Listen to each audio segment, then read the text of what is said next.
சமீபத்துல வந்து நிறைய படங்கள், பழைய படங்கள்லாம் ரீரிலீஸ் ஆயிட்டு இருக்கு இல்லையா?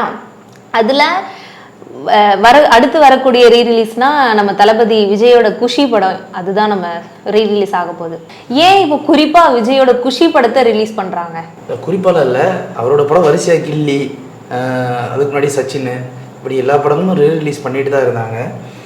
குறிப்பாலாம் கிடையாது, குஷி படம் தான் விஜயோட கரியர்லேயே வந்து ஒரு பெரிய டேர்னிங் பாயிண்ட். எப்படி டேர்னிங் பாயிண்ட்னா, குஷிக்கு முன் குஷிக்கு பின் அப்படின்னு நீங்கள் விஜய் பிரிக்கலாம். விஜயோடைய பாடி ஸ்ட்ரக்சர், ஃபேஸ் ஸ்ட்ரக்சர் எல்லாத்தையுமே நீங்கள் குஷி படத்துக்கு முன்னாடி பார்த்தீங்கன்னா ஒரு லுக்கில் இருப்பார்.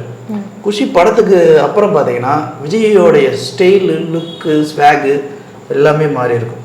ரெண்டாவது வந்து ஒரு பெரிய பிளாக் பஸ்டர் ஹிட். அதுக்கு முன்னாடி வந்து தொடர்ச்சியாக நிறைய தோல்வி படங்கள் அந்த இடத்துல அந்த காலகட்டங்களில் கொடுத்துட்டு இருந்தார். அப்போது வந்து குஷி அப்படிங்கிற ஒரு படம் டோட்டலாகவே அவருடைய ஸ்டைலையே மாற்றிச்சு. படம் வந்து ஒரு பெரிய ஹிட்டு. இன்ஃபேக்ட் எப்போவுமே அப்போது ஒரு பக்கம் அஜித் படம், இன்னொரு பக்கம் விஜய் படம், இதுதான் ரிலீஸ் ஆகும். அதற்கு முன்னாடி ரிலீஸ் ஆன ரெண்டு மூணு படங்களில் வந்து அஜித் படம் சூப்பர் டூப்பர் ஹிட் அடிச்சிருச்சு, விஜய் படம் தோல்வி அடைஞ்சிச்சு. அந்த காலகட்டத்தில் நீங்கள் பார்க்கும்போது அப்போ இம்மிடியேட்டாக குஷி படம் ரிலீஸ் ஆகுது. குஷி படத்தோட அஜித்தோடைய ஒரு படம் உன்னை கூட என்னை தருவேன்னு ஒரு படம் ரிலீஸ் ஆகுது. ஸோ குஷி அப்படிங்கிற அந்த டைட்டிலும் நம்ம ஊருக்கு சம்மந்தம் இல்லாத டைட்டில். படத்தோட ஹீரோயினுமே வந்து நமக்கு யாருக்குமே சம்மந்தம் இல்லாத ஒரு ஹீரோயின். விஜய்க்கும் அப்போது வந்து கொஞ்சம் டவுனான ஒரு டைம். அஜித் அப்போது எல்லா படமும் ஹிட்டு. இந்த பக்கம் உன்னை கூட என்னை தருவேன் ஒரு பெரிய கூட்டம் ஆரம்பித்துற போது. ஏன்னா அப்போ தான் வந்து லாரன்ஸ் மாஸ்டர் அதில் ஒரு எப்போவுமே ஒரு கேமியோ சாங் ஒன்று பண்ணிடுவார். ஸோ அது மாதிரி ஏற்கனவே வந்து அவங்க பார்த்திபனும் அஜித்தும் இருந்த ஒரு படத்தோட ஹிட் நீ வருவாயின, இந்த மாதிரி பல விஷயங்கள் இருக்குது. அப்படின்னும் போது இதுலேயும் பார்த்திபனும் ஒரு கேமரா ரோல் ஒன்று பண்ணுறாரு. அப்படின்னும் போது எல்லாமே வந்து கூடி வரும்போது எல்லோரும் ஃபஸ்ட் அஜித் படத்துக்கு தான் போனாங்க. ஆனால் நீங்கள் சொன்னால் நம்ப மாட்டீங்க, அப்போது ஃபஸ்ட்டு படம் எல்லாரும் இருக்குது, செகண்டு தான் குஷி படத்துக்கு வராங்க.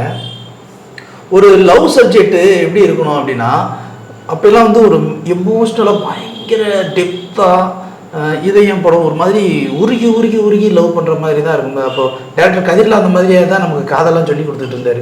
எல்லாரோட படங்களுமே வந்து காதல், அதாவது டிஆர் சார்லோட காதல் படங்கள்லாம் நம்ம பார்க்கும்போதே வாழ்க்கையில் கண்ணீர் தண்ணி வரணும்.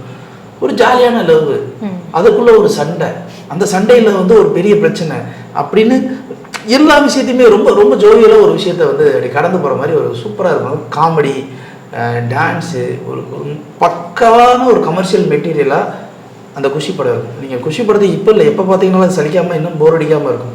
காரணம் என்னென்னா, உலகத்திலேயே எனக்கு தெரிஞ்சு அந்த படத்தில் தான் வந்து ஒரு படத்தோட கதையவே முதல்ல சொல்லிடுவாங்க எஸ் ஏ சூர்யா.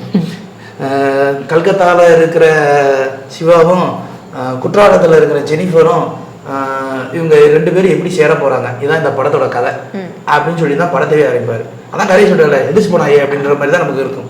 ஆனாலும் வந்து 2.5 மணி நேரம் உட்கார வச்சு நம்மளை பார்க்க வைப்பார். அவ்வளோ ரசிக்கிற மாதிரி இருக்கும், எல்லா விஷயங்களும் ரசிக்கிற மாதிரி இருக்கும். ஸோ இந்த படம்லாம் என்னென்னா, இன்றைக்கி இருக்கிற ஜென்ரேஷன்ஸுக்கு என்னென்னா, விஜயை ஒரு ஆக்ஷன் ஹீரோவாக, மாஸ் ஹீரோவாக நீங்கள் பார்த்துருப்பீங்க. விஜய் ஒரு லவர் பாயாக நீங்கள் பார்த்துருக்கிறதுக்கு வாய்ப்பே கிடையாது. ஆரம்ப காலகட்ட படங்களில் ரொம்ப ரொம்ப ரொம்ப லவ் பண்ணி நிறைய படங்கள் ஒரு சூப்பராக பண்ணியிருப்பார். அதில் ஒரு படம் தான் குஷி. ஸோ அந்த குஷி வந்து ரிலீஸ் ஆகும்போது எல்லோரும் குஷி ஆகிடுவாங்க, Vijay fans. And also Jana Nayagan delay ஆகுதுலாம் கிடையாது, ஜனநாயகனுக்கு ஒரு டேட் இருக்குது. பொதுவாகவே விஜயோடைய படம் அப்படின்னும் போதே அது ஒரு கலெக்ஷனுக்குள்ளே வந்துடும். இப்போது அவருடைய ஃபேன்ஸ் எல்லாருக்குமே வந்து இதுக்கு முன்னாடி கில்லி வந்து ஒரு பெரிய கலெக்ஷன் எடுத்துச்சு. ரீரிலீஸ் படங்கள் ஒரு கலெக்ஷன் எடுக்கிறதுங்கிறது அபூர்வமான ஒரு விஷயம். ஸோ தட் எப்படி இருந்தாலும் விஜய் படம் அப்படின்னும் போது ஒரு கலெக்ஷன், அந்த கலெக்ஷன் அதில் எடுக்கும். குஷி படம் 100% எடுக்கும். காரணம் என்னன்னா, அந்த படத்தோட இயக்குனர் எஸ் ஏ சூர்யா அதுக்கப்புறம் ஹீரோவாக மாறிட்டார். எஸ் ஏ சூர்யா எப்பயா டைரக்ட் பண்ணுவாருன்னு கேட்குற இடத்துல இப்போ தான் அவர் டைரக்டே பண்ண போறாரு. அந்த அளவுக்கு வந்து அந்த படத்துக்கு அப்புறம் வந்து எஸ் ஏ சூர்யா பீக் ஆகிட்டார். விஜய் எந்த அளவுக்கு பீக் ஆனாரோ, அஜித் எப்படி பீக் ஆனாரோ அது மாதிரி வந்து எஸ் ஏ சூர்யாவும் அந்த படத்துல இருந்து பீக் ஆகிட்டார். ஒரு நடிகர் ஆகிட்டாரு. அவருடைய டிமாண்டு ஜாஸ்தி. இன்னைக்கு எஸ் ஏ சூர்யா அப்படிங்கிறவர் இப்படி நம்ம மலைக்க பார்க்குற அளவுக்கு வந்து ஒரு எப்படி சொன்னால் ஒரு உச்சத்தொட்ட நடிகர்கள் லிஸ்ட்டுக்குள்ளே அவர் வந்துட்டார். அதுக்கு அந்த பிள்ளையார் சொல்லி இந்த குஷி படம் தான். இன்ஃபேக்ட் நீங்கள் குஷி படத்தை பார்க்கும்போது ஒரு சின்ன ரோல் வருவார். அவரே சொல்லிடுவார், இந்த வரானே சோடாப்பட்டி போட்டு கண்ணாடி போட்டு அவனை நல்லா பார்த்துங்க, அவனால தான் இந்த கதையை மாறப்போகுதுன்னு அவரே அவர் வாய்ஸில் சொல்லிட்டு, இந்த படத்தில் விஜய் பேசுகிற வசனம் எல்லாமே விஜய் பேசுகிற வசனமாகவே இருக்காது. நாங்கள் அப்போ பார்க்கும்போது விஜய் வித்தியாசமான டைலாக்லாம் பேசுகிறாருப்பா அப்படின்னு நினச்சோம். அப்புறம் விஜய் சூர்யாவோடைய ஸ்டைலில் பார்த்ததுக்கு அப்புறம் தான் இது எல்லாமே விஜய் சூர்யாவோட டைலாக் தான்டா அப்படிங்கிறது நமக்கு அங்கே தெரியும். ஸோ ஓவராலாக என்னன்னா, இங்கே எஸ் ஏ சூர்யா அப்படிங்கிற ஒருத்தரை ஏன் தலைவலிக்கு வச்சு கொண்டாடுறோம்னா, அஜித் விஜய் இவங்க 2 பேரோட லைஃப்ல ஒரு மிகப்பெரிய டேர்னிங் பாயிண்ட் கொடுத்த ஒரு மிகப்பெரிய பிளாக் பஸ்டர் கொடுத்த ஒரு டைரக்டர். அதனால தான் நடிகர் எஸ். ஜே. சூர்யாவோட டைரக்டர் எஸ். ஜே. சூர்யானாலே எல்லாருக்கும் ஒரு ஹைப் ஜாஸ்தி ஆயிடுது.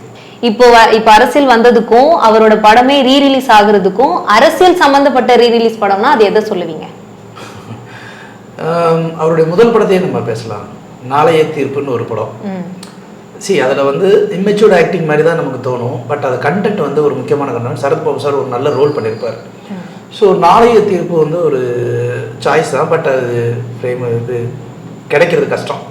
அந்த ஃபிலிம்லாம் எடுத்து மாற்றி பண்ணுறது அப்படிங்கிறதுலாம் ரொம்ப கஷ்டம். எனக்கு தெரிஞ்சு அது கிடைக்கிறது வாய்ப்பு இல்லை.